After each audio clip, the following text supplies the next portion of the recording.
Once upon a time, there was a land, the land of Koda. The land of Koda was covered with sadness, darkness, and depression of women. This land was filled with women who were unable to become pregnant for many, many, many centuries. Glazier was then called, due to his prior mistreatment of women, to go find the eternity of fertility.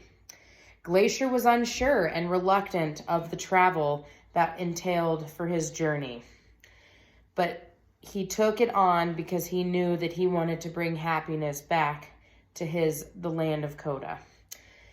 During his travel, there was demons, and there were terrible weather, and there was just trials and trials that he had to push through. And there were times where he wanted to quit, but he persevered through the long travel and miles and mountain climbs and hikes and rocks that he had to make it through.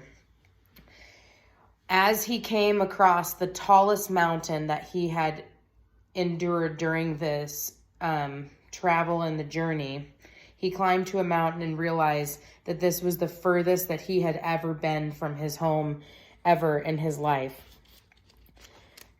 At that time, he was missing his family, but he knew that he was on a journey to help his land.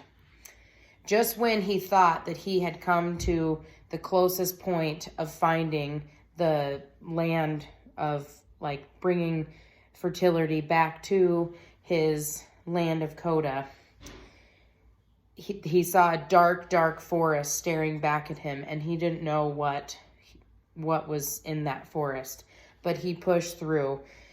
And as he entered the dark forest, he had to face some of the mistakes that he had made in his past. And during that time, he had to face and overcome 3 mistakes that he had made earlier in his life. The mistreatment of women, the fact that he continued to hurt his mother, and that he left his wife. That was a really tough pill to swallow for Glacier to, make it through. But during the time, the goddess of June shined upon him and came out of the dark forest. And June was the goddess of fertility. She helped him face those 3 mistakes that he had to overcome and repent and reconcile those hardships that he had done in his past. After he met with the goddess of June, the goddess of fertility, and knew that he had to go find the juniper tree,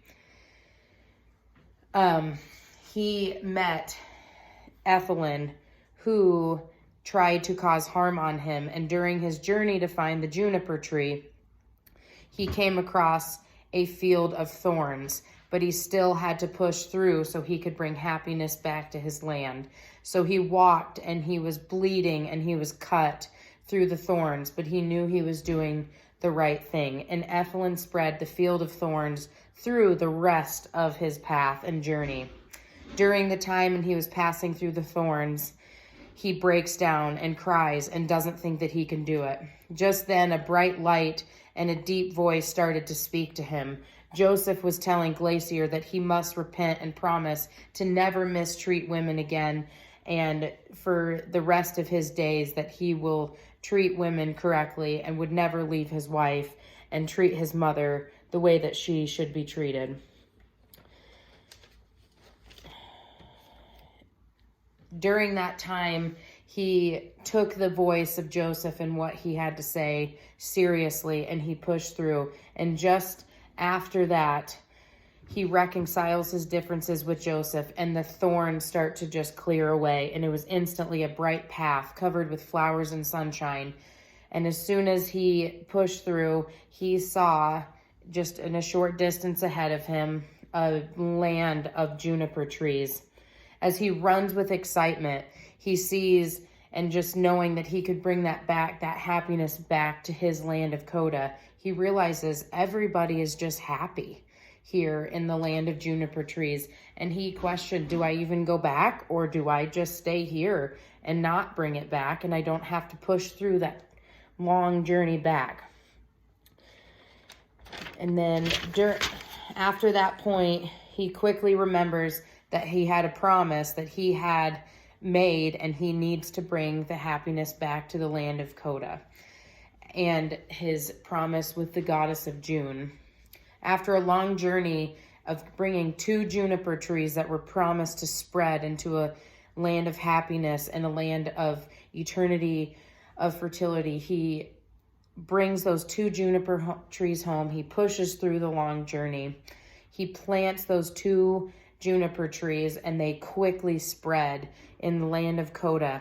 And he was then gifting forever. It was gifts of happiness, gifts of eternity of fertility for children.